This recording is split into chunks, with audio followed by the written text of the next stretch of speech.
قل من بيده ملكوت كل شيء وهو يجير ولا يجار عليه إن كنتم تعلمون سيقولون لله قل فأنى تسحرون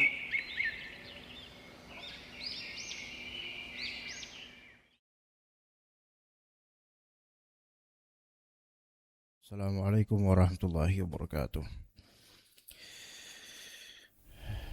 Innal hamdalillah nahmaduhu wa nasta'inuhu wa nastaghfiruhu wa na'udzu billahi min shururi anfusina wa sayyiati a'malina.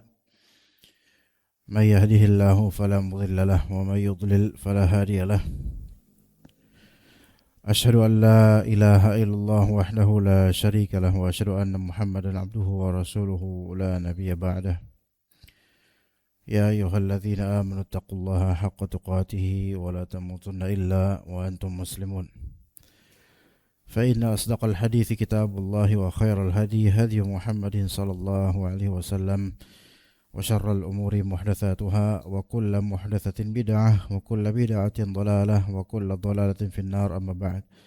Para jemaah sekalian yang dirahmati oleh Allah Ta'ala, di pagi hari yang berbahagia ini kita lanjutkan pengkajian kitab Hayatus Salaf Baina Al-Qawli Wal-Amal, tentang kehidupan salafus saleh antara ucapan dan juga perbuatan.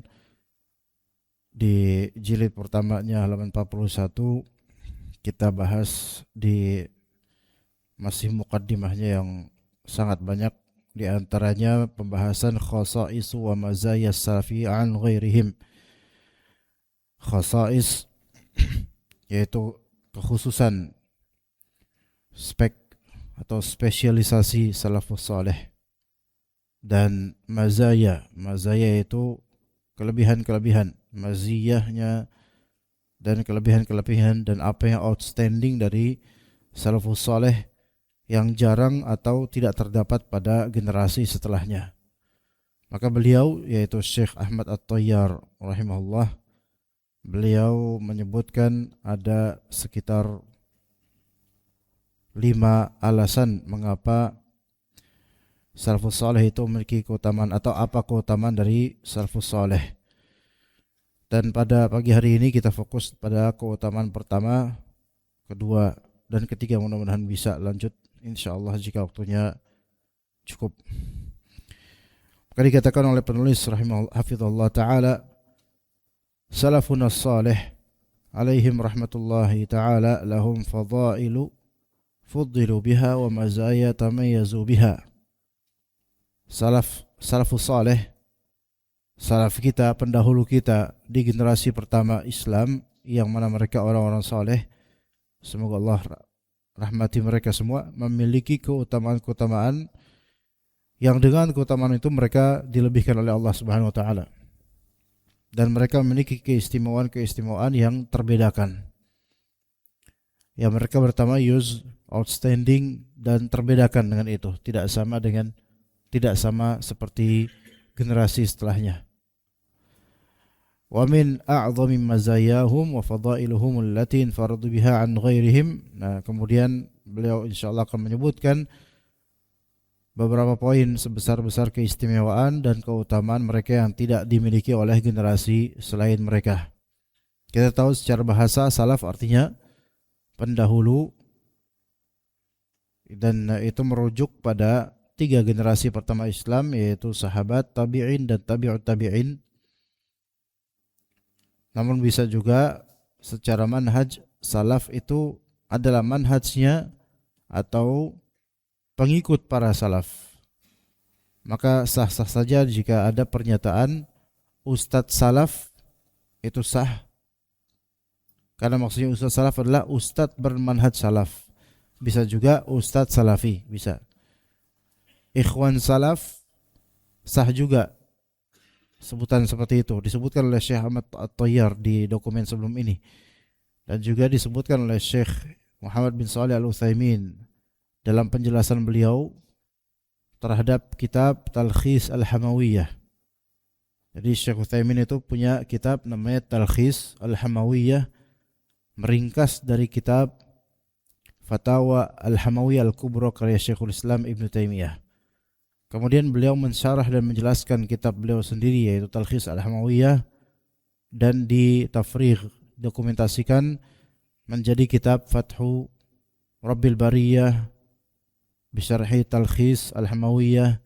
Di situ disebutkan oleh beliau bahwasanya lafal salaf itu bisa dimaknai secara zaman atau kurun, yaitu maksudnya salafus saleh, dan bisa juga lafal salaf dimaknai secara madhab dan pemikiran. Maka seseorang ketika dia mengikuti petunjuk salaf, maka bisa kita katakan dia adalah seorang salaf. Bisa juga kita katakan dia seorang salafi. Dua-duanya ucapan yang sah dan benar dan digunakan oleh juga para ulama. Ya, ini sebagai counter atau bantahan bagi beberapa pihak yang mengkerdilkan atau cukup tendensius kepada salafiyin dengan mempermasalahkan istilah ini. Dikatakan oleh mereka bahwa mana mungkin ada ustadz salaf, berarti itu ustadz udah ribuan tahun lalu dong. Nah, sahih ustadz salaf. Ustadz salaf maksudnya ustadz yang dinisbatkan atau bermanhaj salaf. Maka itu enggak masalah. Oke, kemudian di sini kita tahu salaf itu menjadi sebuah epistemologi, yaitu sebuah standar kebenaran ilmu dan amal. Salaf itu menjadi suatu epistemologi. Ada juga ilmu namanya ilmu epistemologi. Ya, dia juga masuk dalam, mungkin bisa masuk dalam ilmu filsafat juga. Tapi maksud di sini epistemologi adalah standar kebenaran ilmu dan amal seorang muslim itu disesuaikan dengan bagaimana manhaj salaf, bagaimana akidah dan amaliyah salaf. Juga salafus saleh mereka menjadi role model atau teladan secara universal untuk orang muslimin di negara manapun sekarang. Maka wajib untuk mengikuti secara global manhaj salaf. Dan keistimewaan para ulama salaf atau salafus saleh itu bukan terletak karena mereka itu bangsa Arab, tetapi terletak pada kenyataan mereka adalah generasi yang langsung dididik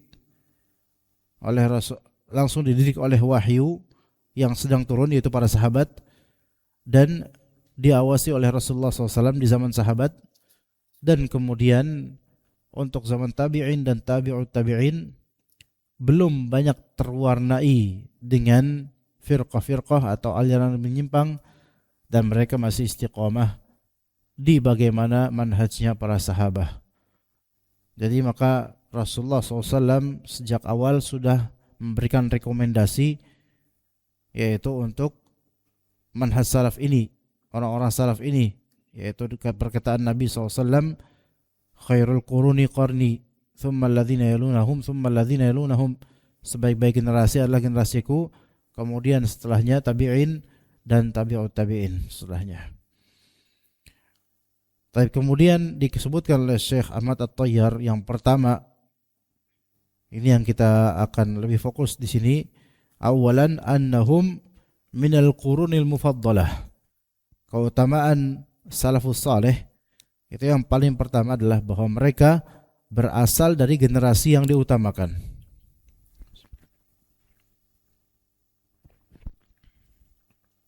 Generasi yang berasal dari generasi yang diutamakan. Dan itu rekomendasi dari Nabi yang tadi kita sebutkan hadisnya, khairul quruni atau khairu ummati qarni thumma alladhina yalunahum thumma alladhina yalunahum. Sebaik-baik umatku adalah pada masaku, yaitu masa generasi Nabi SAW hidup, yaitu para sahabat. Kemudian setelah mereka tabi'in, kemudian setelah mereka lagi yaitu tabi'ut tabi'in. Jadi ini rekomendasi dari siapa? Rasulullah SAW. Maka dalam Islam tidak layak ada orang merekomendasikan generasi selain dari generasi salafus saleh seolah-olah lebih benar daripada salafus saleh. Nah, kalau misalnya ada di antara manusia modern ini atau golongan di kalangan modern ini memiliki kesombongan kronologis, kesombongan kronologis, yaitu sebuah bias kognitif atau sebuah ketimpangan dari segi cara berpikir yang menganggap bahwasanya orang-orang modern atau orang-orang zaman sekarang itu lebih benar atau lebih baik daripada salafus saleh. Maka tentu ini bagaimana dia mendasari pernyataan itu? Kalau orang-orang sekarang lebih afdal daripada salafus saleh, sementara kita semua sepakat juga bahwasanya di zaman sekarang kemungkaran itu jauh lebih banyak dibandingkan salafus saleh. Ya, bahkan dari pemuka agamanya pun ya di zaman sekarang banyak berkasus. Bahkan di zaman salafus saleh saja, zaman tabi'in, ada seorang dari kalangan salaf yang menyatakan bahwa di zaman Nabi itu banyak fuqahanya, sedikit khutbahnya. Nah, di zaman kita ini, yaitu maksudnya di zaman tabi'in atau zaman tabi'in, udah banyak khutbahnya, sedikit fuqahanya. Maksudnya begini, di zaman Nabi SAW, zaman sahabat, orang-orang berilmu, betul berilmu itu banyak. Dan orator, penceramah, yang cuma ceramah doang gitu, tapi nggak mengilmui sebenarnya, itu sedikit di zaman sahabat. Aktor itu sedikit di zaman sahabat. Orator yang bisa orasi, sekadar retorika, itu sedikit di zaman sahabat. Namun di generasi berikutnya, padahal masih generasi salaf nih, itu sudah mulai disadari oleh mereka. Di zaman kita ini, ya kata mereka, di zaman kita ini sudah mulai banyak penceramah, yaitu khutbah, orator, retoris, dan sedikit fuqaha, yaitu ulama yang betul-betul mumpuni. Kebalik, itu diucapkan kapan? 1300 tahun lalu atau 1400-an tahun lalu. Lalu bagaimana dengan sekarang? Seandainya para salafus saleh ngeliat sekarang, dan kita udah nyadarin juga, makanya kita lebih selektif dalam belajar gitu. Enggak sembarangan yang penting ustadz di YouTube manapun itu benar gitu. Enggak, subhanallah. Enggak seperti itu. Ya. Bahkan di antara yang isi kajian manapun yang disebut berilmu pun ya enggak semua. Enggak semua. Yang disebut memang punya ilmu, memiliki kedalaman ilmu dan memiliki nafas yang luas dalam menuntut ilmu atau membahas ilmu, ya enggak semua. Ya mungkin termasuk Anda pribadi juga yang bukan termasuk dari orang-orang yang memiliki fadilah itu. Lebih banyak sekarang penceramahnya, oratornya, retoris, dan orang-orang yang mungkin template bahasanya atau template pembahasannya, template, ya gitu-gitu aja. Tapi ilmunya enggak bertambah, ilmunya enggak mendalam. Ya, maka bagaimana mungkin dengan keadaan seperti ini, dari tokoh-tokoh agamanya aja banyak yang problematik dari banyak sisi. Kemudian juga sebagiannya hipokrit, yaitu munafik, dan sebagiannya hanya untuk kepentingan pribadinya, dan sebagiannya hanya template semata untuk isi kajian atau isi ceramah, template gitu-gitu aja. Artinya bukan template di sini, bukan template yang sahih, melainkan hanya hafalan dan belajar itu cuman buat isi kajian. Bukan belajar untuk dirinya dan akhiratnya, bukan. Tapi belajar cuman untuk isi kajian. Ini namanya templating. Yang memberikan template dan frame pada kajiannya, dah gitu. Bukan untuk dirinya, tapi dia ingin menjadi lilin yang menerangi pihak lain dan membakar dirinya sendiri. Lah kalau kayak gini keadaannya, mana mungkin kita bisa berani mengatakan bahwasanya manusia modern ini, society di modern ini lebih afdal dibandingkan salafus saleh yang sudah cukup kuno dan tertinggal. Gak mungkin kita bisa berani bilang begitu, kecuali kalau akalnya itu udah begitu rendah. Karena kenyataan tidak bisa disangkal di zaman sekarang, jemaah sekalian. Kalau dari atasnya, yaitu tokoh agamanya, banyak yang problematik dan menyimpang, maka apalagi dengan bawahnya. Jadi bias semacam itu, ya bias karena lebih pro ke orang-orang zaman sekarang dibandingkan salafus saleh, hanya karena zaman salafus saleh itu terlalu sederhana cara berfikirnya dan zaman sekarang itu lebih kompleks, sehingga orang zaman sekarang itu lebih tahu tentang zaman sekarang. Ya tentu itu cara berpikir yang salah. Betul bahwasanya di zaman salafus saleh tidak sekompleks keadaan zaman sekarang, itu betul. Tetapi globalnya kalimat-kalimat salafus saleh itu seringkali menyentuh rincian-rincian yang terdapat di zaman sekarang. Walaupun kalimat-kalimat salafus saleh itu global, seperti Al-Quran, seperti As-Sunnah, banyak kalimat yang sebenarnya global dalam Al-Quran, Sunnah. Tetapi kalau kita tadabburi, itu menyentuh rincian-rincian yang ada di zaman sekarang yang tidak ada di zaman dahulu kala. Tetap menyentuh. Ya, seperti universal kalimat-kalimatnya. Tetap kena buat kita semua. Ya, berbeda dengan kalimat kita yang kerap kali merinci tapi hanya relevan untuk kasus-kasus kita atau di zaman kita dan belum tentu relevan untuk hal-hal yang ada di zaman salafus saleh. Dan di sini kendati pun zaman modern memang lebih maju, namun dalam urusan kualitas keimanan, dalam urusan kejujuran batin, dan juga dalam urusan pemahaman agama, tentu grafik di zaman ini menurun seiring berjalannya waktu. Dari segi apa? Kualitas keimanan, kejujuran batin kita, batin masyarakat ya, batin tiap individu, dan juga dari segi pemahaman agama, itu grafiknya menurun. Grafiknya menurun. Walaupun sekarang gampang untuk nyari di Google, nyari di AI tentang masalah agama, tapi yang tersimpan betul-betul di kolbu itu enggak begitu dalam dan enggak begitu banyak. Karena gampangnya kita untuk mencari atau searching ilmu, baca, cari ini, nanya, dapat jawabannya panjang, bacanya itu enggak dalam dan enggak semuanya kita baca. Skip gitu kan. Setengah-setengah. Ada ayat di skip, ada hadis di skip, nggak didalamin betul-betul. Ya, maka bagaimana itu bisa masuk ke dalam kalbu? Terus cari lagi, baca lagi dengan metode seperti itu, secara instan dan nggak bisa sabaran. Itu bagaimana masuk ke kalbu? Bagaimana bisa masuk ke kalbu? Ya, maka kualitas dari keimanannya itu makin downgrade, bahkan dikhawatirkan sebagai degradasi ke divisi berikutnya dari keimanan. Kemudian juga kejujuran batin.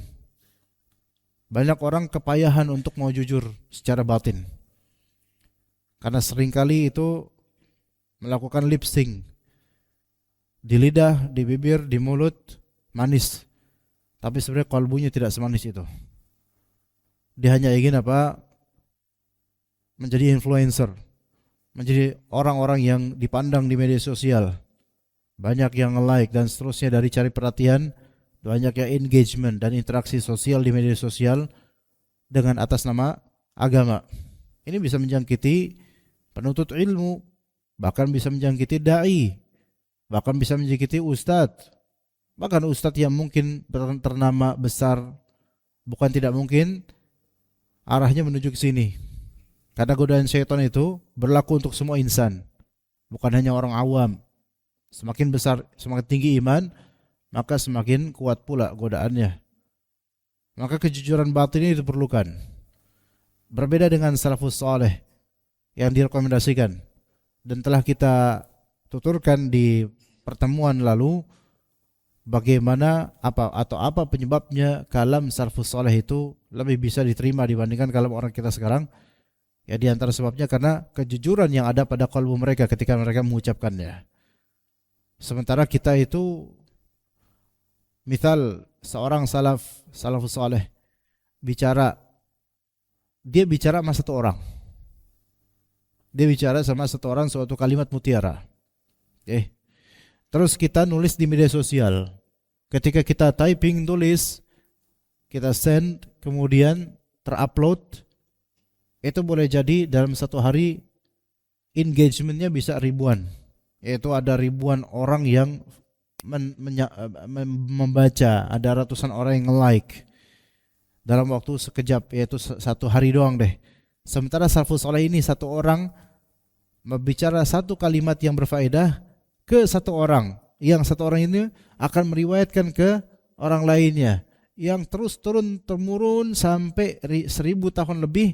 Itu udah berapa juta orang telah menyimak kalimatnya Sufyan Ats-Tsauri misalnya. Satu kalimat itu, kalimat Abdullah bin Mubarak misalnya. Lalu bagaimana dengan kalimat Rasulullah SAW yang semua muslim mengenalnya? Lihat, padahal ketika Rasulullah mengucapkan kalimat itu, hanya ada satu yang hadir dari sahabat yang akan memberikan reportase ke berikutnya dari perawi-perawi. Tapi sampai everlasting, sampai 1400 tahun. Sementara kalam kita yang terdokumentasikan, terarsipkan di media sosial, itu ya begitu aja, satu hari udah lewat, besok ada status lagi, besok ada tulisan lagi, dan orang-orang tidak searching ulang tulisan lama kita. Nilai keberkahannya beda jemaah. Ya, dan ini mungkin disebabkan ya karena kita sekarang nulis sesuatu, ngucapin sesuatu, berharap adanya engagement, berharap adanya interaksi dari orang, berharap adanya like, viewers, comment, subscriber dan seterusnya dari yang sebenarnya itu sama sekali bukan esensi dakwah. Makanya ya segitu-gitu aja. Makanya orang-orang tuh pengen cari yang terbaru dari kita. Seolah-olah ilmu yang kemarin kita sampaikan itu basi. Seolah-olah ilmu yang kemarin kita sampaikan itu enggak usah dipelajarin lagi. Cari yang baru. Padahal ilmu syar'i mau 1000 tahun lalu pun tetap ilmu syar'i.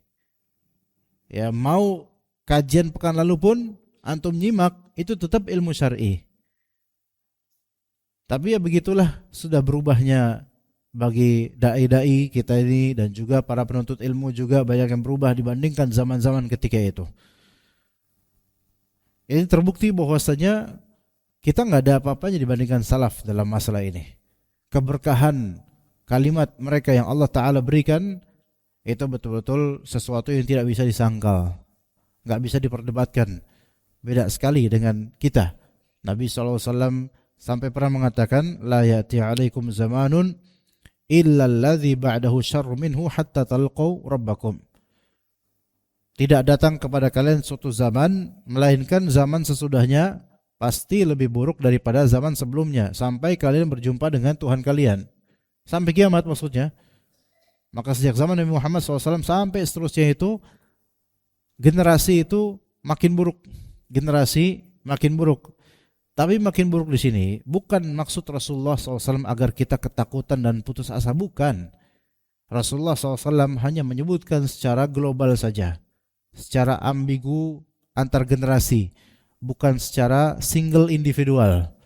Adapun secara individual maka itu nafsi-nafsi masing-masing. Ya, misalnya ini ada kita juga punya sebutan-sebutan generasi di zaman sekarang, dari baby boomer, generasi X, generasi Z, generasi X, kemudian generasi milenial, kemudian generasi Z, kemudian generasi alpha. Dan memang kita pun mengakui bahwasanya makin kemari ya makin buruk secara globalnya. Sekalipun memang tiap generasi ada masing-masing kelebihan dan kekurangannya. Tapi kita ambil versi global, kok makin gini makin gitu ya. Kita lihat sendiri sekarang generasi Z, generasi alpha, kelemahannya kita sangat ngelihat gitu loh. Sampai khawatir ya, khawatir. Tapi itu enggak boleh kita kemudian terlalu ketakutan atau putus asa. Di hadis yang barusan disebutkan menunjukkan bahwa diperbolehkan bagi kita untuk memberi tahu suatu prediksi yang logis atau kabar buruk dengan maksud supaya waspada. Adapun dengan kalau maksudnya bikin takut orang maka enggak boleh. Adapun kalau tujuannya supaya waspada, maka itu boleh, bahkan dianjurkan supaya orang itu tahu bahwa saya ini kan terjadi. Ya, misalnya ini kita mengalami tekanan ekonomi di Indonesia misalnya, dan para ekonom mereka memprediksikan di kuartal kedua tahun ini itu marketing menurun, jual beli itu nafasnya mulai tersengal, ya. Beda dengan kuartal pertama. Kuartal itu maksudnya seperempat dari setahun, yaitu 4 bulan, ya. 3 bulan gitu. Ya, 3 bulan pertama Januari, Februari, Maret itu kemarin lagi tinggi, daya belinya, daya jual sangat tinggi. Karena apa? Karena banyak liburan, Ramadan, kemudian Lebaran, juga ada liburan dari perayaan agama lain juga gitu. Jadi momentumnya itu pas banget di kuartal pertama itu ekonomi lagi bagus-bagus, ya. Namun di kuartal kedua ini lesu. Makanya kalau antum rasakan di kuartal kedua, yaitu berarti mulai dari April, Mei, benar nggak? Sekarang bulan apa sekarang? April, Mei, Juni. Ini kuartal kedua namanya. Kalau dalam bisnis, kalender bisnis, kuartal kedua ini lagi lesu. Kalau antum ngerasain itu, sebenarnya bukan antum aja. Antum ngeluh ke orang lain ngeluh yang sama seperti antum. Jadi tabrakan terus jadinya. Udahlah ke Allah aja gitu. Sama-sama semuanya. Nah, ini kuartal kedua nih, lagi susah-susahnya. Belum lagi karena masalah perang. Kemudian juga banyak investor asing udah mulai nggak percaya sama di Indonesia gitu kan, karena banyak kasus. Maka wajar ini. Nah, nanti kuartal ketiga gimana? Prediksi itu ada nanti. Para ekonom bilang ini harus waspada, ini rupiah terjadi inflasi, terus dolar kemudian makin naik bagi kita gitu dan seterusnya. Mengabarkan seperti ini supaya kita waspada dan antisipasi dan jangan kehilangan tawakal dan kesabaran, itu boleh, bahkan dianjurkan bagi orang yang tahu. Dianjurkan, ya, dari sebelumnya, bukan nakut-nakutin. Justru memberikan modal kepada jemaah, misalnya kalau misalnya anak nih, Ustadz misalnya ngasih tahu sejak kuartal pertama, hati-hati Pak, di kuartal kedua itu kalau dari segi kalender dan juga bagaimana geopolitik antar negara, itu kemungkinan Indonesia mengalami kelesuan nanti, daya saing jual belinya itu turun, hati-hati, sabar, tawakal ketika itu. Itu maksudnya untuk memodalkan supaya prepare before it gets worse gitu. Yaitu bersiaplah sebelum keadaan menjadi lebih buruk. Ya, bukan nakut-nakutin. Kalau nakut-nakutin, ayo nanti. Nah, itu baru nakut-nakutin. Ya. Beda halnya. Kita memberikan solusi supaya tetap dekat pada Allah Subhanahu wa taala. Nah, Nabi SAW kayak gitu maksudnya. Nanti akan semakin ada zaman generasi ke generasi makin generasi makin buruk. Maksud Nabi itu bukan buat nakut-nakutin kita, tapi supaya kita tuh lebih prepare, lebih persiapan, lebih waspada. Ya, Nabi SAW udah tahu itu. Nabi SAW mengabarkan tentang Dajjal. Bukan buat nakut-nakutin. Maksudnya nakut-nakutin di sini bukan buat supaya kita tuh bingung, bukan. Tapi supaya kita tuh paham harus gimana nanti. Gitu. Persiapan untuk beriman, akidah yang benar dan beramal soleh. Maka hal seperti ini boleh. Dan ini juga hadis menunjukkan bahwa kalangan salaf itu seafdal-afdalnya generasi. Dan kemudian dalam hadis lain, perkataan Ibnu Mas'ud radhiyallahu anhu, "Man kana mustannan falyatasanna biman qad mat." Barang siapa yang ingin mengambil teladan, maka teladanilah orang-orang yang telah meninggal dunia. Ya, kenapa? Fa innal hayya la tu'manu alaihil fitnah, ulaika ashabu Muhammadin sallallahu alaihi wasallam. Karena orang yang masih hidup itu belum dipastikan, belum aman dari fitnah. Dan orang yang telah meninggal itu adalah sahabat Nabi Muhammad SAW. Ini perkataan Ibnu Mas'ud, dan Ibnu Mas'ud termasuk sahabat. Jadi bilang kepada tabi'in, Ibnu Mas'ud bilang kepada kaum muslimin di kalangan tabi'in, kalau kalian mau mengambil keteladanan, teladanilah orang-orang yang sudah wafat dari orang soleh. Dan maksudnya itu para sahabat yang sudah wafat ketika itu. Karena orang yang masih hidup ini itu tidak aman dari fitnah. Lihat, Ibnu Mas'ud ini termasuk ulama dari kalangan sahabat yang memiliki keteguhan dan prinsip manhaj yang sangat tegas dalam masalah seperti fitnah ini. Suatu ketika Anda pernah nyatakan berkali-kali di sini, Ibnu Mas'ud lagi jalan keluar dari rumah. Kemudian ada beberapa dari kalangan tabi'in tiba-tiba mengerubuti beliau dan pengen jalan dengan beliau. Maka kata Ibnu Mas'ud, ada apa nih, ngapain kalian ngiringin saya? Gitu kan? Maka kata mereka, kami cuma pengen jalan bareng engkau wahai Ibnu Mas'ud. Ibaratnya kalau sekarang seorang ustadz keluar, terus tiba-tiba banyak yang ngawal, padahal enggak dipesan. Maka kemudian kata Ibnu Mas'ud, ruh, pergi kalian semua. Fa innaha madhallatun littabi' wa fitnatun lil matbu'. Sesungguhnya yang kayak gini, ini penghinaan untuk follower, yaitu kalian, dan ini adalah fitnah buat yang di follow, yaitu saya. Makanya kalau bisa dai, ustaz datang sendiri, nggak usah dikawal dan nggak usah sok trendy. Ya, baru rumahnya di Cipayung terus ke Cilangkap minta dijemput. Aduh, Masya Allah, jompo atau apa nih gitu kan. Atau minta dikawal, konvoy banyak gitu konvoy. Ya. Ini norak seperti ini, jangan kayak beberapa dai di aliran lain yang harus dengan hal kayak gitu supaya dianggap besar. Pas keluar dari itu orang pada ngeliatin, terus pada gini-gini kayak ada yang tabrakan gitu, ada gini-gini nih. Terus habis itu pada minta sungkeman, salaman dan seterusnya. Subhanallah, ini adalah penghinaan buat para follower dan fitnah buat yang di follow, menjadi fitnah buat hatinya. Makanya Ibnu Mas'ud usir itu semua orang, jangan ikut saya. Udah nggak usah kawal saya, nggak usah kongko bareng di sini. Ini bikin fitnah buat saya gitu. Makanya beliau dalam masalah fitnah itu cukup tegas.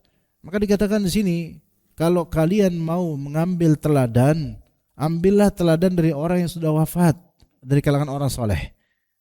Karena apa? Karena yang masih hidup ini kita nih, itu belum aman dari fitnah. Maksudnya apa? Mungkin kita bisa berbelok. Kita bukan tidak mungkin berbelok. Semua asatidzah yang masih hidup sekarang, itu tidak ada yang aman dari fitnah. Semua asatidzah yang hidup sekarang, hatta asatidzah sunnah salafiyin yang masih hidup sekarang, nggak ada yang aman dari fitnah. Artinya bisa, mungkin bukan mendoakan, tapi probabilitas dan kemungkinan berbelok itu bukan sesuatu yang mustahil. Maka nggak ada yang bisa memastikan fulan adalah yang masih hidup nih, Ustadz fulan atau Syekh fulan, ini adalah perisai sunnah yang kita seolah-olah mengkultuskan, kemudian kayak kita seolah-olah tahu bahwa ini pasti al-husnul khatimah. Nggak ada yang tahu jemaah. Maka beristinan, yaitu mengambil teladan orang yang telah wafat dari asatidzah kita, itu lebih afdal. Itu yang dimaksud oleh Ibnu Mas'ud, terutama para sahabat, karena beliau konteksnya ketika itu memaksudkan itu para sahabat. Tapi kita ambil ibrahnya, bahwasanya orang-orang yang masih hidup ini betul kita ambil teladan yang baik dari mereka, tapi jangan perlakukan keteladanan mereka ini seperti orang-orang yang telah wafat, yang sudah kita tahu ceritanya, sudah kita tahu kebaikannya dan tidak berubah. Adapun orang yang masih hidup ini bisa berubah dan ada cerita-ceritanya. Namanya ulama atau ustadz itu bisa berubahnya itu luar biasa. Dan tidak ada seorang dai, ulama, ustadz yang berubah drastis tiba-tiba, nggak ada. Tiba-tiba, mungkin kelihatannya tiba-tiba di media sosial, kok tiba-tiba dia berubah ya? Nggak. Itu ketiba-tibaan itu adalah hasil dari ketiba-tibaan perubahan mendadak tersebut adalah hasil dari tabungan-tabungan kepura-puraan yang selama ini disembunyikan. Jadi nggak ada yang tiba-tiba berubah gitu. Memang kalbu itu berbolak-balik. Allah yuqallibul qalb. Allah Ta'ala membolak-balikan hati. Tapi dalam urusan pemikiran, ya, tidak ada orang tiba-tiba murtad. Tidak ada orang tiba-tiba masuk Islam. Melainkan pasti ada premis-premis, ada variabel-variabel, ada faktor-faktor, ada hal-hal yang mendukung yang perlahan demi perlahan secara gradually itu mendukung supaya dia itu berubah. Ada nggak orang tiba-tiba nggak kenal Islam, ketika kenal Islam masuk Islam langsung, ketika dalam berapa menit tahu Islam langsung masuk? Nggak ada seperti itu. Pasti ada terbangun dalam dirinya untuk menuju Islam. Begitu juga orang yang murtad, nggak ada tiba-tiba orang murtad. Begitu juga kisah yang pernah disebutkan oleh beberapa ulama tentang seorang muadzin yang murtad. Pernah dengar itu? Anak kira itu pernah dengar. Muadzin di zaman dahulu, ratusan tahun lalu, yang murtad, yang disebutkan gara-gara apa? Gara-gara pandangan mata ke seorang wanita Nasrani. Itu memang seolah-olah tiba-tiba gitu loh, murtad gitu. Tapi itu adalah kronologinya. Dan itu yakin sebelum-sebelumnya mungkin maksiat-maksiat telah dia tumpuk sehingga menggelapkan kalbunya. Dan azannya itu azan yang kemudian hanya simbolis semata. Maka tidak ada orang tiba-tiba berubah begitu saja. Umar bin Al-Khattab yang mungkin secara kisah tiba-tiba di rumah Hafsah berubah, tiba-tiba masuk Islam. Itu pasti ada premis-premis sebelumnya yang membuat kalbunya itu ingin ke Islam. Pasti ada sesuatu yang Allah Ta'ala lebih tahu seperti apa. Begitu jemaah sekalian. Ya, taib, maka kita yang masih hidup jangan merasa aman dari fitnah. Tapi kemudian dikatakan oleh Syekh Ahmad At-Tayyar hafizallah, fahum khairul umami 'alal itlaq bidalatil kitab was sunnah wal ittifaq. Maka mereka yaitu salafus saleh adalah sebaik-baik umat secara mutlak berdasarkan dalil Al-Qur'an, As-Sunnah dan kesepakatan ulama. Wa hum azka wa atharul bashar. Mereka adalah manusia yang paling suci dan paling bersih. Wa ba'dun nas 'anis syawa'ib wal kadar. Mereka yang paling jauh dari syubhat, yaitu kerancuan, kesamaran, dan juga paling jauh dari kekeruhan kalbu. Wa asfahum aqidatan, paling murni akidahnya. Wa taharuhum sariratan, paling bersih hati nuraninya, niatnya. Sarirah di sini niat. Ba'dal anbiya alaihim salatu wassalam, setelah para nabi alaihim salatu wassalam. Jadi ini mereka salafus saleh paling suci, paling bersih, paling jauh dari syubhat. Syubhat di situ adalah kesamaran dan keracuan pemikiran. Dan juga paling jauh dari kekeruhan hati. Juga dari segi akidah, pemahaman agama itu paling murni. Serta dari segi niat paling bersih, paling suci dari segi niat dan maksud dalam berkata dan berbuat. Itu setelah para nabi alaihi wassalatu wassalam. Wa al-khairiyatu hasilatun fi a'malihim wa akhlaqihim wa ikhlasihim wa aqidatihim. Dan predikat terbaik atau the best tersebut terwujud dalam amal perbuatan mereka, tercermin di situ. Juga di akhlak mereka, di keikhlasan mereka, dan di akidah mereka. Ini salafus saleh terlihat, terwujud, tercermin di perkataan, perbuatan, akhlak, ketulusan dan pemikiran akidah. Wala yumkin liman ata ba'dahum an yablugha mablaghahum. Dan tidak mungkin bagi orang-orang yang datang setelah para sahabat itu menyamai pencapaian kedudukan mereka. Gak mungkin, gak bakal bisa sama. Ya, gak bakal bisa sama. Nah di sini ya kawan sekalian, kalau misalnya kita lihat di kita, tokoh misalnya hafalan Al-Quran luar biasa, membangun banyak masjid, fasih berdebat dalam masalah agama misalnya. Namun secara kebersihan batin itu bisa jadi kita juga tampak bagi kita bahwa saya ini orang gak benar. Jasanya banyak tapi gak benar. Antara jasa dan kebaikan itu suatu hal, tapi antara kebersihan hati dengan kebersihan hati itu hal yang lain. Kita ngelihat banyak orang-orang yang kelihatan baik, tapi dalam hati kita gak merasa dia orang baik. Kayak ada Allah Ta'ala berikan suatu firasat pada kita, isyarat dari Allah bahwa jangan terlalu percaya sama orang sebaik ini. Tapi ada emang orang baik yang kita tuh merasa orang ini betul-betul baik, ada.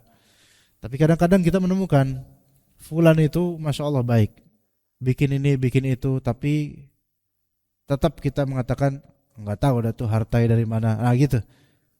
Ya, ada omongan seperti itu. Ya, wallahu alam lah kok hartai dari mana. Seperti ada kecurigaan secara firasat bahwasanya mungkin dia hanya mencuci hartanya supaya tidak terdeteksi oleh KPK misalnya, atau supaya tidak terketahui bahwa dia korup dan seterusnya. Itu ada firasat seperti itu tapi tanpa bukti yang konkret. Hanya nggak enak aja rasanya orang baik ini kayaknya baiknya bukan karena murni pure baik. Itu ada seperti itu. Kadang Allah Subhanahu wa taala susupkan ke kalbu manusia kalau kita punya niatan nggak baik tapi kita menzahirkan kebaikan, itu kadang sebagian orang punya firasat kayak nggak enak aja nih orang nih gitu. Kayak nggak nyaman. Dia baiknya kayak bukan baik-baik beneran deh. Nah itu dari Allah Subhanahu wa taala sebagai hukuman bagi orang ini. Ini baru di dunia. Di akhirat kata Allah Azza wa Jalla, yauma tublas sarair. Pada di akhirat nanti maka sarair yaitu jama' dari sarirah, hal-hal yang sifatnya tersembunyi di hati atau segala hal yang rahasia itu akan diungkap di akhirat nanti. Ya. Nah kalau salafus saleh dari kalimat-kalimatnya kita nggak bisa seudon sama mereka. Ya selain karena kita nggak hidup bertemu langsung dengan mereka, tapi keberkahan yang Allah Ta'ala berikan pada kalimat-kalimat mereka itu terbukti banget di kita bahwasanya mereka itu punya niat baik dalam mengucapkan itu dan tanpa ada tendensi politik apapun, tanpa ada tendensi keinginan atau merenggut atau ingin meraih sesuatu dengan ucapan itu. Sangat berbeda, mungkin jauh berbeda dengan kita yang ada keinginan duniawi dari apa yang kita ucapkan atau amalkan seringkali. Ini pujian-ujian untuk para salafus saleh. Nah, kemudian kata Allah Ta'ala di surat Al-Baqarah, fa in amanu bimithli ma amantum faqad ihtadaw.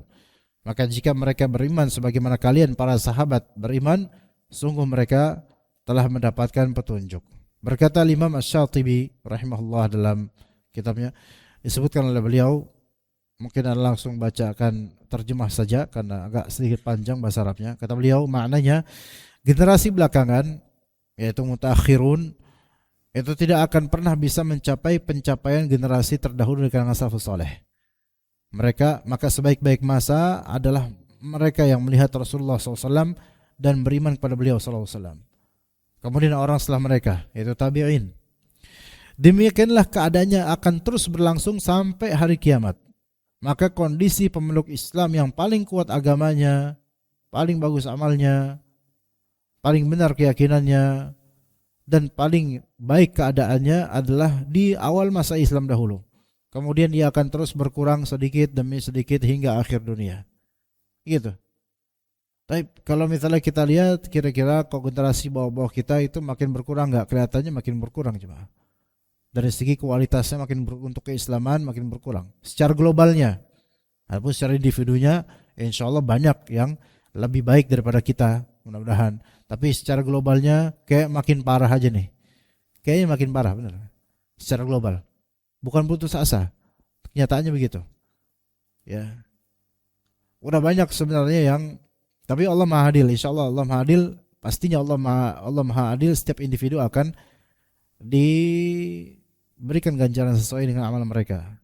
Globalnya, secara global makin mingkinan, makin jauh dari agama. Yang beragama pun, yang menuntut ilmu pun makin berkurang kualitasnya. Maka sebenarnya hal-hal seperti ini kita sangat menyayangkan, tapi ini sudah menjadi seolah sunatullah coba. Sudah menjadi sunatullah, antar generasi itu perubahannya itu menurun. Ya, bukan malah justru makin bagus kualitinya. Perubahannya menurun. Ya. Mungkin antum bisa compare deh, bisa antum komparasikan. Kalau misalnya antum lihat dari segi dakwahnya, misalnya dari segi dakwah. Sekarang yang memang lebih ramai dakwah secara digital, yaitu bikin video pendek ya, hanya cuma semenit doang ustadz nyampein, itu lebih. Antum mungkin ngelihat beberapa dari ustadz yang enggak tahu manhajnya apa, tapi al-muhim ini beberapa ustadz itu cuma melampirkan video satu dan mengomentari semua yang memang viral di media sosial. Itu yang paling banyak yang suka tuh. Dari antar generasi banyak yang suka seperti itu sekarang. Tapi kok kajian-kajian seperti kajian kita, apalagi nggak ada teksnya di layar, boring. Ya, maunya yang instan aja, maunya yang viral, dikomentarin sama ustadz, seru, apalagi kok lucu, gitu. Itu sekarang yang diminatin tuh kayak gitu. Kira-kira salafus saleh kayak gini nggak modelnya? Ini bukan berarti Anda mengatakan langsung ini semua bid'ah, bukan. Tetapi coba kira-kira salafus saleh kayak enggak, jauh-jauh sekali. Keseriusannya berkurang. Agama tuh kayak cuman cemilan-cemilan yang kita suka aja secara prasmanan. Ya, cuman gitu udah. Sukanya kayak gitu. Ya, nonton. Dan kita kalau enggak ke majelis ilmu, kita bakal jadi korban berikutnya. Kita bakal jadi orang-orang seperti itu ya, cuman nonton reels video untuk kajian-kajian yang cuman semenit yang kadang entertaining. Ingat ini kita tuh sebenarnya jemaah sekalian, kadang kita ngejelekin atau ngerendahin generasi Z, Gen Z atau Alpha setelahnya. Tapi sebenarnya kita yang udah mulai tua ini atau bahkan yang sekarang saya lihat itu udah pada tua emang, itu mulai ke situ juga sebenarnya. Ya, termasuk Pak Masdar termasuk ya. Ya. Masih muda Pak Masdar. Masya Allah, alhamdulillah. Iya. Nah, menuju ke situ sebenarnya, menuju ke situ.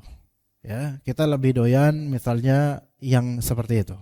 Dan mulai enggak betah kalau misalnya kajian lama. Mulai enggak betah. Gen Z itu baru setelah pandemi kayak gini, jemaah. Dahulu sebelum pandemi mereka rajin ngaji, rajin ke majelis taklim. Sebelum pandemi. Dan Anda termasuk, Anda berkali-kali Anda sebutkan ke antum hal-hal kayak gini. Sebelum pandemi antara 2013 sampai 2019 akhir atau 2020 awal, kajian-kajian itu kan banyak. Ya. Kajian duha tuh banyak. Di Masjid Jauh juga, di mana banyak di Bekasi terutama, ya. Itu Anda masih ingat banyak ikhwan-ikhwan yang ketika itu masih mahasiswa atau masih SMA, itu mereka datang ke kajian berbondong-bondong, rajin. Karena melihat itinerary yang ada di grup-grup WhatsApp. Dalam weekend, misalnya Sabtu, Ahad, itu bisa 5 kajian, 4 kajian mereka konsumsi dan mereka datang semua. Ada yang naik angkot karena gak punya motor, bujang-bujang itu, dan perempuan-perempuan muda itu. Namun setelah pandemi, mereka itu udah menjadi makhluk gaib semua, udah gak ada. Mereka gak ada kajian. Bukan karena mereka udah gak hijrah lagi, bukan. Mereka masih mungkin niat ke Islam, ke salafus saleh, tapi lewat video-video pendek. Paling mentoknya belajar cukup HSI. Ya, beneran. Anda enggak sedang menjelaskan HSI, bukan masalah itunya. Tapi paling mentoknya HSI, udah selesai finish, udah kata udah. Setiap hari tugas gitu. Terus setiap jam berapa gitu ada tugas dan seterusnya, udah. Dan kayak kita cuman ngerjain tugas doang. Itu secara online, dengerin audio dari grup, dari ustadz, kemudian kerjain tugasnya, dan nanti ada ujiannya juga, selesai. Akademik secara online, tapi tidak formal-formal amat, itu udah paling maksimal. Dengerin kajian pun kadang sambil nyuci piring, kadang sambil main game, kadang sambil online. Enggak datang ke majelis taklim. Kalau antum mulai enggak datang ke majelis taklim, Anda yakin mulai kayak gini modelnya. Mulai paling prestasinya, paling precious-nya adalah yaitu HSI aja udah. Makanya perlu ditekankan teman-teman yang cuma ikut HSI itu, bukan HSI yang salah, bukan. Kajian offline, datang kajian supaya tetap subur, supaya betul-betul ada imannya, supaya makin betul-betul merasa ilmu ini berharga gitu loh. Merasa chemistry dan juga atmosfer di majelis ta'lim yang tidak terdapat pada majelis online. Karena boleh jadi ketika dengar HSI itu mungkin dengerin, tapi mungkin sambil ngapain gitu, sambil rebahan, sambil nyemil atau apa yang mana di kajian nggak mungkin dia kayak gitu. Nah, perubahan-perubahan seperti ini nih ya, kita menuju ke situ sama kayak anak-anak muda itu. Menuju ke situ. Maunya ringan-ringan, entertaining dan seterusnya. Obrolan atau tema atau wacana seperti ini, Anda nggak tahu apakah asatidzah lain itu mengungkapnya, tapi ini kegelisahan Anda pribadi juga. Kalau kita komparasikan juga dengan bahkan para jurnalis, yaitu wartawan, mereka juga menghadapi tantangan yang serupa. Coba sekarang koran berupa fisik, koran yang kalau dulu kita baca kayak gini nih, ya bisa buat 3 orang baca tuh koran, ya. Sekarang kan yang berbentuk fisik udah nggak ada, jarang, hampir nggak ada. Antum nyari susah, ya. Kalau dulu kan koran bisa ditemuin, ya. Kalau zaman masih 2015, 2016 masih tuh jualan koran di mana. Kalau dulu ada loper koran gitu. Sekarang enggak. Sekarang pakai e-paper, ya kan? E-paper digital gitu. Tapi berita-berita panjang itu, tanya teman-teman Gen Z antum, tanya anak-anak antum, mau nggak baca gitu? Nggak mau. Anda bukan berarti nyuruh baca berita, bukan. Tapi kenapa nggak mau? Nggak tahan. Kenapa nggak tahan? Monoton. Kenapa monoton? Karena udah biasa nonton. Makanya antum lihat teman-teman Gen Z ini, adik-adik kita, anak-anak kita ini, mereka lebih suka influencer, pengaruh, lebih suka video teks atau video di YouTube yang short untuk berita dibandingkan baca berita dengan ini langsung. Nah gitu, dengerin gitu dan nyimak. Kalaupun yang panjang podcast, dan podcastnya harus nafas dengan bahasa mereka. Dan itu pun biasanya entertaining, bukan yang betul-betul full daging. Yang full daging berat. Itu kayak besok kayak demam gitu kalau misalnya dengar yang kayak gitu tuh. Berat banget ya. Lemah, sebenarnya lemah, sini lemah. Nah, kualitasnya berkurang. Udah, tapi kritis, kualitas berkurang tapi kritis. Antum bisa bayangin, kualitas berkurang tapi kritis gitu loh. Artinya apa? Suka ceplos protes tapi dia tuh nggak paham. Punya nggak anak kayak gitu Pak? Nah tuh, dia suka kritis, ceplos protes tapi dia tuh nggak paham masalah, makanya diprotes. Coba perhatikan anak-anak yang punya anak-anak Gen Z atau Gen Alpha itu. Karena pengaruh lingkungan juga dan seterusnya. Nah ini kita kok ngeliat ini gimana gitu. Ada khawatir nggak? Ada khawatir. Dan memang masanya berubah. Masanya berubah. Jangan putus asa juga. Tetap sabar, tawakal, minta sama Allah hidayah buat anak-anak kita dan cucu-cucunya sebagian dari jemaah di sini. Insya Allah sih Allah berikan hidayah. Karena mereka bagaimanapun manusia yang Allah Ta'ala berikan karunia, akal. Dan boleh jadi sekali mereka itu pintar, bisa lebih jauh daripada kita. Jauh lebih daripada kita. Karena mereka itu memegang handphone dan kecanggihan teknologi yang kita tuh nggak bisa di situ. Apalagi bapak-bapak atau mbah-mbah kakung di sini yang udah tua itu, yang kalau misalnya ngeliat handphone itu harus maksimal terangnya, terus kacamatanya dideketin, itu untuk jawab WhatsApp aja bingung ya.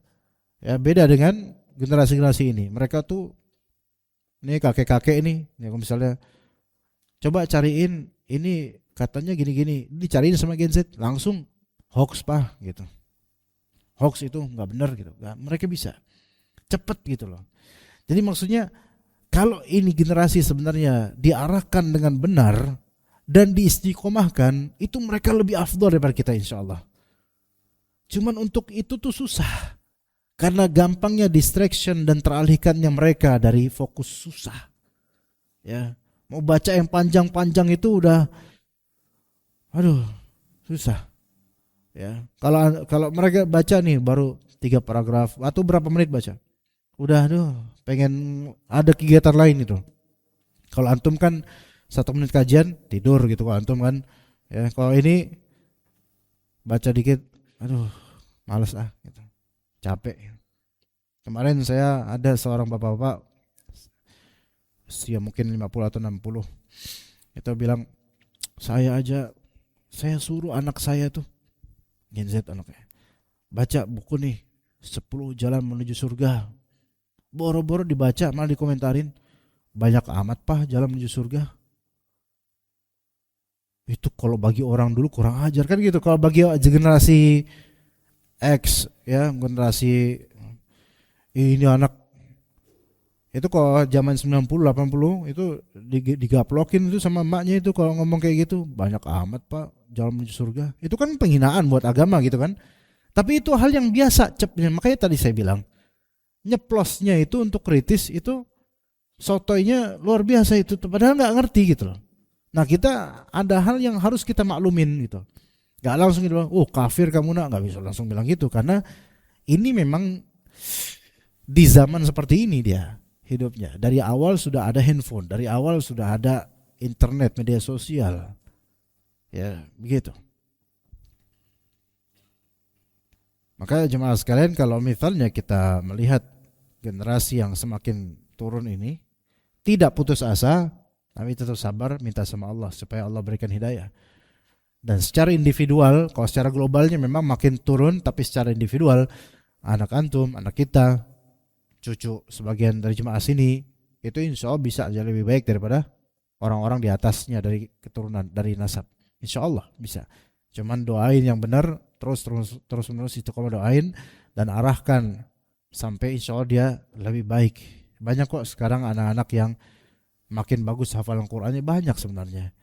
Jadi kan ikhwan-ikhwan yang ahlus sunnah ini rata-rata kan nyekolahin di pesantren sunnah atau di sekolah-sekolah sunnah, ya kan? Coba kalau kita perhatiin jauh lebih baik ya daripada kita dulu. Iya, dulu kan di sekolah rakyat versi dulu, atau sebagian mbah-mbah dulu mungkin sekolah Hindia Belanda dulu kan, misalnya yang priainya beda. Kita anak-anak cucu kita udah punya nilai agama. Cuman tantangannya juga banyak, yaitu seringkali atau kadangkala ada cerita setelah lulus pesantren itu langsung putus, seolah-olah nggak ada nilai agamanya, kayak nggak pernah pesantren. Antum jangan heran, fulan lulusan mana antum akhi? Madinah. Antum langsung gitu mukanya, Madinah beneran? Antum lulusan Madinah kapan? 2 tahun lalu. Gen Z ya? Iya. Antum geleng-geleng kenapa? Gak ada aura Madinahnya. Maksudnya gak ada, kayak bukan penuntut ilmu. Padahal kan kalau dulu ya lulusan Madinah nih, langsung kelihatan wibawanya. Ini langsung jadi ustadz nih langsung. Kadang langsung jadi mudir gitu lulusan Madinah. Tapi sekarang beneran tuh lulusan Madinah? Iya. Dulu belajar kan di UIM? Iya. Tapi sambil nyambi jadi mutawif umrah. Oh, pantesan. Ya. Jadi pulang-pulang ilmunya ilmu tawaf gitu. Sampai salah satu Ustadz Budiansyah, seorang dosen Lipia, guru nahu kita, itu juga pernah menasihati teman-teman yang ada di Madinah. Kalau antum kuliah di UIM dan gak mulazamah ke Masjid Nabawi, ke para masyayikh, nggak belajar tambahan ekstra di Masjid Nabawi, antum asan balik ke Lipia. Karena sebagian kurikulumnya lebih afdal Lipia. Gitu beneran. Kalau antum cuma Madinah kuliah tapi sambil main-main, atau kuliah tapi terus cari duit terus dengan cara jadi mutawif, dan sekarang kan travel banyak pakai itu, asan antum balik ke Jakarta. Asan antum balik ke Lipia aja mendingan. Ya selain kalau di Lipia antum bisa paham gimana Indonesia gitu kan. Nah sekarang akhirnya apa? Banyak lulusan-lulusan baik Lipia, Madinah itu lulus. Bahkan kemarin ada yang komplain, misalnya lulusan Lipia lagi wisuda, karena bulan lalu kan ada wisudaan tuh. Tapi ada beberapa minor aja, memang minor, nggak banyak. Ngomongnya tuh kayak ngomong anak-anak muda yang jam 3 pagi baru pulang dari rumah temen. Ngerti gak maksud Anda? Kalau jam 3 pagi, jam setengah 4 pagi pulang dari rumah temen tuh ya, naik motor pulang, karena anak suka kajian subuh kan, jadi jam segitu sering pergi tuh ngeliat, ya Allah ini anak muda jam segini ngapain, apa habis itikaf mereka gitu kan. Ngomongnya itu AJG gitu, ya. Subhanallah. Ini anak Libya di kelulusan. Ada yang kayak gitu tuh. Kalau di zaman anak apalagi zaman Ustaz Abu Sama enggak ada kayak gitu, enggak ada itu. Ngomong lu gua aja itu enggak gitu. Padahal anak Jakarta, anak Jaksel, enggak ngomong lu gua tuh tabu bagi anak. Untuk ke teman gitu enggak tabu. Kecuali kalau teman kampung ya preman, dia enggak bisa ngomong anente, dia enggak bisa. Kesurupan dia takutnya nanti ngomong anente. Subhanallah, ini ngomong kisah ini anak Libya nih, belajar ilmu syar'i padahal tiap hari itu. Ada downgrade di sini, kita malu akhirnya. Ya, maka seleksi lagi lah. Nanti kalau misalnya dai muda, masya Allah, alhamdulillah, mudah-mudahan Allah berikan istiqomah. Tapi lihat dulu dia, karena terjadi downgrade. Ya, dia seleksi lagi gitu. Jangan sembarangan. Ya, jangan cepat-cepat kasih panggung karena Mas tadi udah beda antara zaman kita dengan zaman yang sekarang. Ya begitu, takutnya, khawatirnya kecewa nantinya. Ya begitu jemaah sekalian, itu nasihat dari kita. Semoga pelajaran ini bermanfaat dan semoga Allah Ta'ala bimbing kita semua dan juga generasi bawah kita supaya tetap istiqamah, supaya dapat ilmu manfaat, amal soleh, dan semoga Allah Ta'ala lapangkan rezeki kita dengan keberkahan darinya. Barakallahu fikum jami'an. Wassallallahu ala nabiyina Muhammad wa ala alihi wa sahbihi ajma'in. Subhanakallahumma bihamdika asyhadu an la ilaha illa anta astaghfiruka wa atubu ilaik. Assalamualaikum warahmatullahi wabarakatuh.